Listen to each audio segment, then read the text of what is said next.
Assalamualaikum warahmatullahi wabarakatuh. Selamat jumpa kembali sahabat-sahabat viewer dan subscriber channel Tita Misteri. Kali ini kami akan membawakan sebuah kisah misteri dengan judul Teror Keranda Malam. Selamat mengikuti.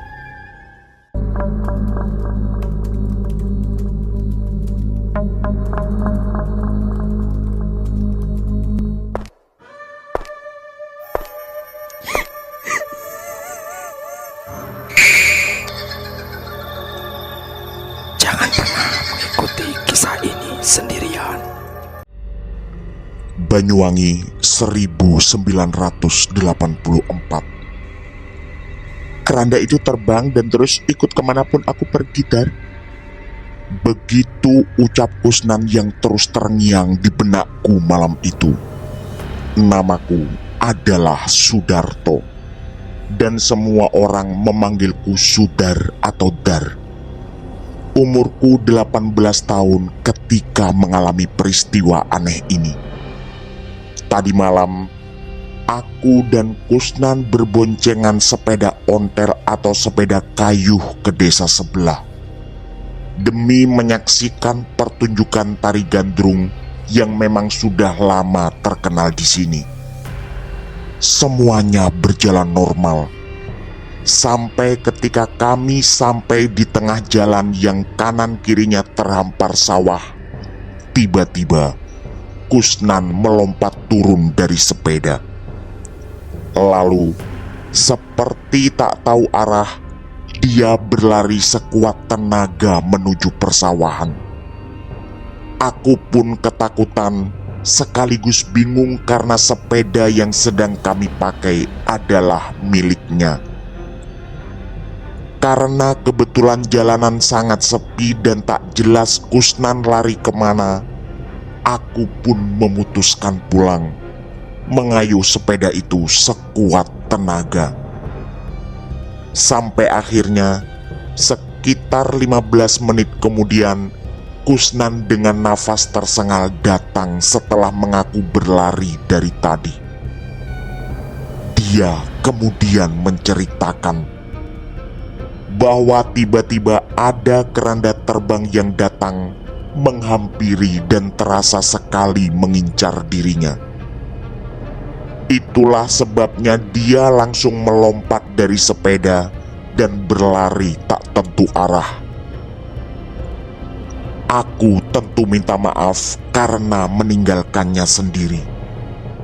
Tapi untungnya dia bisa maklum, karena selain ketakutan, aku juga bingung mau kemana.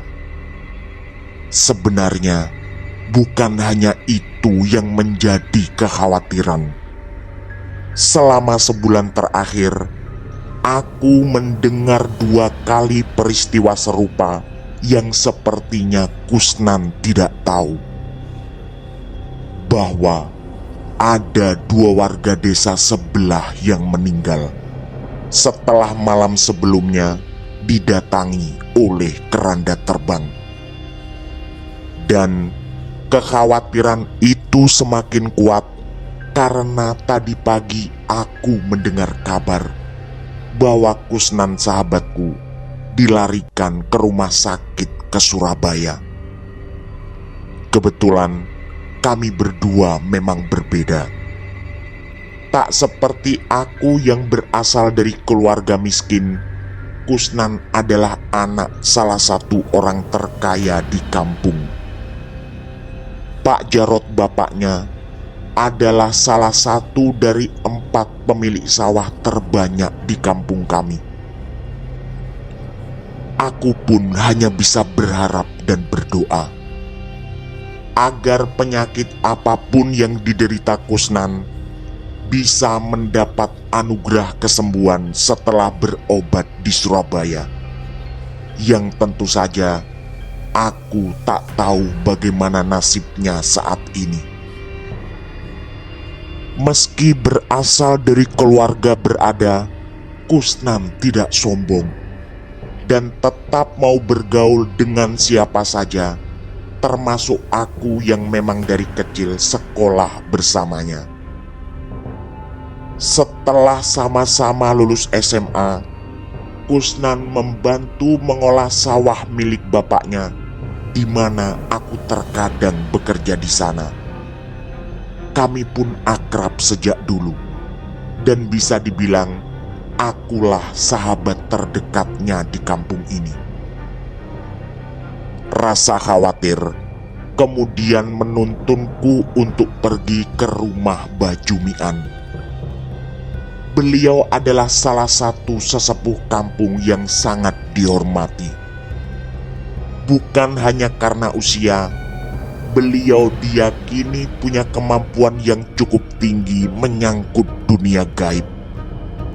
Konon, beliau dulunya adalah seorang dukun santet yang sudah lama insap. Dan kebetulan, Mbah Jumian adalah sahabat lama almarhum kakekku, sehingga aku cukup dekat dengan beliau. Kulihat jam dinding lusuh di ruang tamu, jam 10 kurang 5 menit. Ini adalah waktu yang tepat berkunjung karena beliau mengaku lebih senang menemui tamu di malam hari. Setelah pamit pada ibu, aku pun berjalan kaki ke rumah Mbah Jumian yang jaraknya sekitar 500 meter. Di zaman itu, jarak seperti itu masih cukup lazim ditempuh dengan berjalan kaki. Sesampai di sana, Mbah Jumian langsung menyambut dan meminta istrinya untuk membuatkan kopi. Seperti biasa, aku dipeluknya seperti cucu sendiri. Seingatku, sekitar 2 bulan lalu terakhir aku ke rumahnya.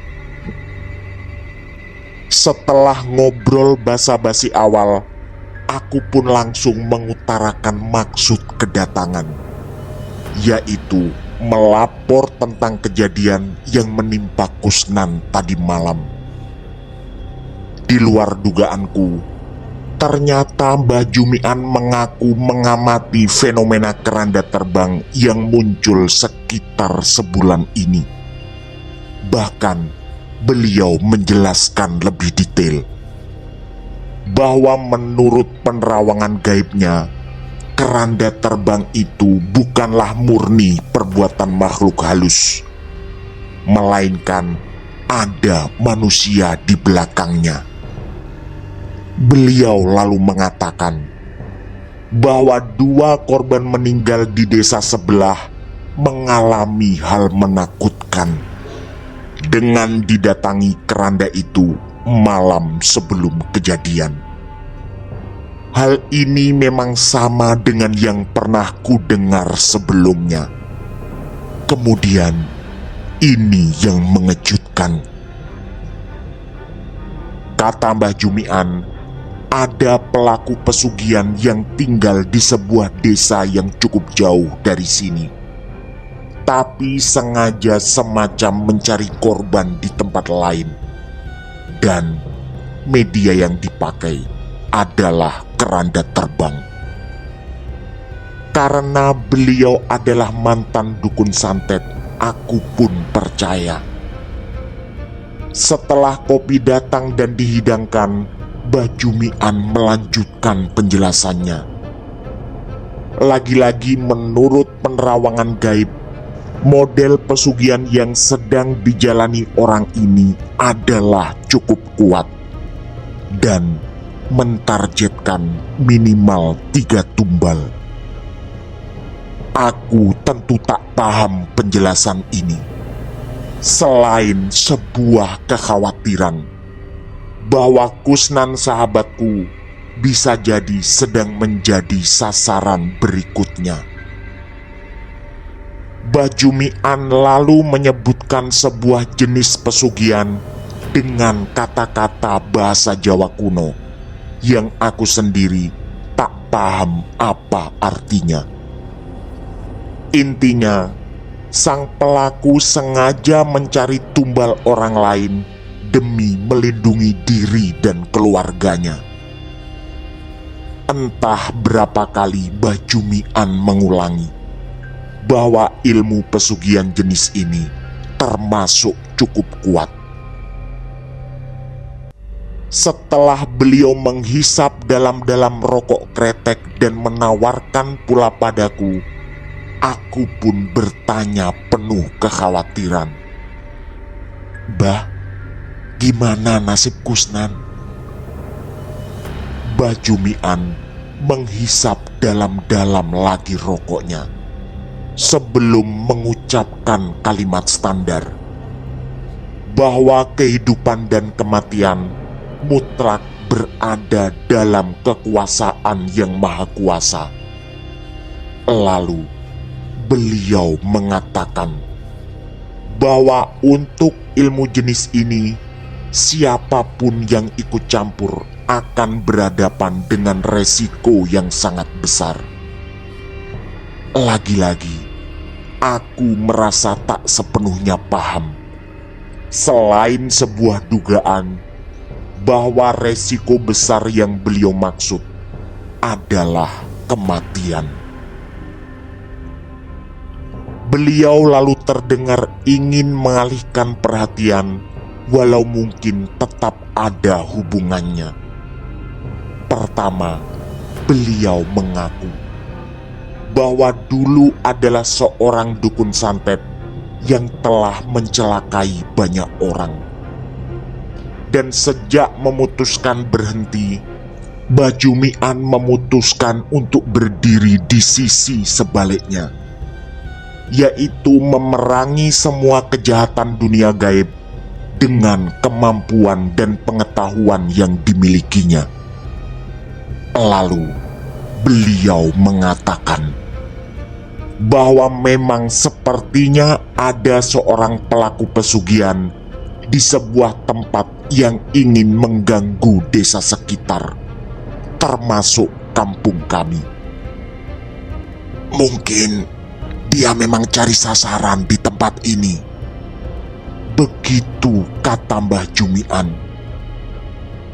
Walau entah berapa kali beliau mengucapkan kata mungkin dan sepertinya, tapi aku justru menduga bahwa sebenarnya beliau telah meyakini sesuatu. Topik kemudian berganti dengan hal-hal yang lebih ringan, termasuk tentang keseharian dan pekerjaanku. Tak lupa, beliau menceritakan bahwa almarhum kakekku adalah orang yang sangat baik dan berharap aku bisa mewarisi sifat baiknya. Tentu saja, aku manggut-manggut mendengar hal itu, sekaligus minta didoakan agar selalu bisa hidup di jalan yang lurus. Sekitar jam 11:30, aku pun pamit pulang. Beliau lalu mengatakan bahwa ini kebetulan, karena katanya ada sebuah tugas besar yang harus diselesaikan. Selama berjalan kaki pulang, pikiranku terus tertuju pada Kusnan yang sedang berobat ke Surabaya. Aku sangat yakin penyakitnya berhubungan dengan kejadian tadi malam, karena sebelum itu dia terlihat sangat sehat dan bugar. Lalu, ketika aku sampai di dekat sebuah pohon beringin besar, tiba-tiba bulu kudukku merinding. Pikiranku langsung menduga bahwa ini adalah sebuah pertanda tentang adanya makhluk halus yang sedang melintas atau berada tak jauh dari tempatku. Karena keraguan semakin kuat, langkah kaki pun kuhentikan. Dan sesaat kemudian, tiba-tiba terdengar sesuatu yang jatuh dari atas pohon besar itu. ketakutan semakin berlipat kurasakan. Aku tentu tak berani melihat ke arah sumber suara, apalagi suasana sedang sangat sunyi. Tapi ekor mataku lalu menangkap sebuah keranda yang terbang dan melayang menuju ke arahku. Jelas sekali keranda itu kosong. Tapi bersama kedatangannya terdengar suara laki-laki tua yang serak, seperti sedang mengendarai benda itu. Tangan, kaki, dan sekujur tubuhku langsung gemetar. Otakku masih bisa mengolah bahwa mungkin seperti inilah yang dialami Kusnan tadi malam. Sekaligus mengingat pula penjelasan barusan dari Mbah Jumian, bahwa bisa jadi kedatangan keranda terbang itu adalah untuk mencari tumbal. Ada penyesalan kenapa pulang terlalu larut dari sana, tapi semuanya tentu sudah terlambat. Keranda itu terus melayang dan mengitari tubuhku yang tetap berdiri dalam ketakutan. Pikiranku lalu gagal mengingat satupun doa yang seharusnya bisa dilafalkan dalam kondisi seperti itu. Entah berapa kali keranda itu mengitari tubuhku. Yang jelas kurasakan adalah benda itu termasuk suara laki-laki tua yang entah ada di mana, seperti sengaja menyiksaku dalam ketakutan tiada tara. Di tengah kengerian yang sama sekali tak terduga, otakku justru masih bisa berhitung dan mengingat, terutama tentang perkataan Mbah Jumian bahwa pesugihan jenis tertentu mempersyaratkan tumbal minimal 3 orang. Artinya, jika meninggalnya 2 orang di desa sebelah memang berhubungan, maka keranda ini sedang mencari tumbal ketiga. Artinya pula, itu adalah antara Kusnan dan aku. Tentu kedua kemungkinan itu sama-sama mengerikan. Untunglah, tak lama kemudian muncullah seseorang dengan sepeda kayu dari kejauhan. Ternyata itu adalah Pak Sumiran, tetanggaku. Anehnya keranda itu tiba-tiba lenyap seiring kedatangan Pak Sumiran. Karena malu, aku pun tak bercerita apapun selain baru saja pulang dari Mbah Jumian. Pak Sumiran lalu menawari tumpangan, dan aku pun tak menyia-nyiakan kesempatan itu dengan langsung mengangguk. Dan aku pun aman sampai diantar di depan rumah. Begitu masuk ke dalam kamar, semua kekhawatiran masih menggangguku. Tentu aku berharap Kusnan baik-baik saja di Surabaya. Sekaligus kejadian keranda yang baru kualami bukan seperti apa yang diceritakan Mbah Jumian. Walau sejujurnya ada keraguan yang cukup besar. Apakah keranda tadi sama sekali bukan keranda pencari tumbal? Sepanjang malam itu aku tak bisa tidur. Walau perasaan jauh lebih tenang, terutama setelah baru ingat bahwa aku belum sholat Isya. Mungkin itu adalah sholat terkhusyuk selama hidupku. Rasanya aku belum pernah berada dalam ketakutan seperti ini. sekaligus sebuah kekhawatiran besar, yaitu ancaman sebuah kematian. Lagi-lagi otakku berputar dan berusaha mengingat semuanya. Pertama, tentang kejadian meninggalnya 2 orang di desa sebelah yang konon sangat mendadak dan tidak wajar. Seingatku, bukan hanya 1-2 orang yang menceritakan bahwa kedua korban sama-sama didatangi keranda terbang. Seingatku, bukan hanya 1-2 orang yang menceritakan bahwa kedua korban sama-sama didatangi keranda terbang di malam sebelumnya. Kekhawatiran lalu makin membesar saat aku teringat betapa seriusnya wajah Mbak Jumian ketika menerangkan tadi. Yang pasti, beliau tidak sedang bercanda. Detik demi detik, menit demi menit terasa begitu lambat. Dan rasa takut menguat lagi ketika mendengar suara detak jam dinding yang entah kenapa terasa menggema di tengah sunyinya malam itu.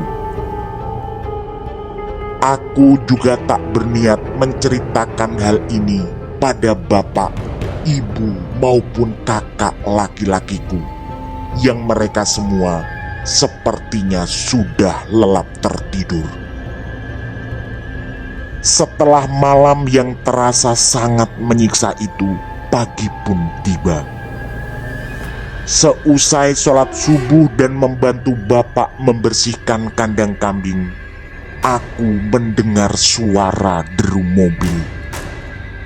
Melihat dari kejauhan, aku sangat yakin itu adalah mobil milik Pak Jarot, bapaknya Kusnan. Dengan perasaan khawatir, aku pun berlari mendekat. Dan alangkah berbinarnya hatiku ketika melihat Kusnan melambaikan tangan dengan wajah ceria. Kandang pun segera kutinggalkan dan aku berlari ke rumahnya. Dan benar saja, Kusnan dengan wajah penuh senyum merentangkan kedua tangannya. Aku paham, ini adalah isyarat sebuah pelukan. Kami berdua pun berpelukan erat. Pak Jarot lalu menceritakan bahwa kemarin Kusnan tiba-tiba sesak nafas. Dan karena kondisinya mengkhawatirkan, maka beliau langsung membawanya ke Surabaya. Setelah sempat singgah di puskesmas kecamatan. Untungnya, Kusnan tidak apa-apa dan menurut dokter mungkin hanya kecapean. Setelah Pak Jarot masuk, Kusnan mengajakku ngobrol di kursi panjang di halaman rumahnya. Dia juga membawakan klepon yang katanya sebagai oleh-oleh dan tadi dibelinya di Pasuruan. Disinilah Kusnan menceritakan sesuatu yang lagi-lagi mengejutkan. Bahwa setelah pulang bersamaku dan dikejar keranda terbang, dia merasa sesak nafas tiba-tiba. Dia kemudian merasa kesulitan bernafas, bahkan di sepanjang jalan sampai ke Surabaya. Tapi herannya, di sana langsung sembuh. Dan pihak rumah sakit hanya memintanya menginap 1 malam. Dan malam harinya ada kejadian aneh. Dia bermimpi berada di situasi persis seperti kami berdua pulang berboncengan sepeda. Kejadian berikutnya juga sama persis, yaitu dia melompat dan berlari ke sawah demi menghindari keranda terbang yang terus mengejar. Lalu datanglah seorang laki-laki tua yang tak jelas wajahnya karena tertutup jubah hitam. Di mata Kusnan, laki-laki itu bertarung dengan makhluk seperti manusia yang ternyata ada di atas keranda itu. Lagi-lagi, wajahnya juga tak jelas. Kata Kusnan, dia sempat mendengar teriakan laki-laki yang duduk di atas keranda seperti kesakitan. Lalu, keranda itu menjauh. Dan anehnya, keranda itu mengejarku yang sedang mengayuh sepeda sekuat tenaga. Kemudian, secara ajaib, laki-laki berjubah tadi mengejar dan terjadi lagi pertarungan di sana. Dari kejauhan, Kusnan melihat pertarungan yang sangat seru. Sampai entah bagaimana awalnya, kedua laki-laki itu kemudian lenyap dari pandangannya, termasuk keranda terbang yang tidak terlihat lagi. Aku yang dari tadi serius mendengarkan, lalu bercerita apa yang kualami tadi malam sepulang dari rumah Bajumian. Tapi agar Kusnan tak khawatir, aku tak menceritakan apa yang dijelaskan oleh Bajumian. Ya sudah, yang penting kamu baik-baik saja, ucapku sambil tersenyum dan memandang wajah sahabatku itu. Akhirnya, setelah suasana berganti menjadi lebih ceria, kami berdua sama-sama menikmati klepon yang Kusnan bawa, sekaligus membahas pekerjaan mengairi sawah yang rencananya akan diberikan padaku. Tapi di tengah suasana penuh tawa canda itu, kami lalu terdiam 1000 bahasa. Dari pengeras suara masjid terdengar kabar duka bahwa Mbah Jumian baru saja meninggal dunia. Sontak Kusnan mengambil sepeda motornya dan langsung memboncengku ke rumah duka. Dia pasti paham betapa aku sangat dekat dengan beliau. Sesampai di sana, kami berdua disambut oleh Mbah Sutri, istri almarhum. Beliau lalu bercerita bahwa tadi malam Mbah Jumian sempat bercerita melihat keranda terbang di sekitar rumahnya. Sontak aku dan Kusnan pun melongo. Terutama aku yang langsung teringat semua penjelasan almarhum. Tak lama kemudian, warga pun datang berbondong-bondong. Terasa sekali bahwa Mbah Jumian begitu dihormati. Suasana pemakaman juga dihadiri oleh banyak orang. Terdengar pula lantunan doa ketika Ustadz Heru memimpin prosesi pemakaman. Aku tentu sangat terpukul, sekaligus terus terngiang semua yang pernah dikatakan Mbah Jumian. Termasuk satu hal. Sebelum aku pulang dari rumahnya, beliau mengatakan ada tugas besar yang harus diselesaikan. Sepulang dari pekuburan, kami berdua bertemu Bowo, salah satu teman SMP kami.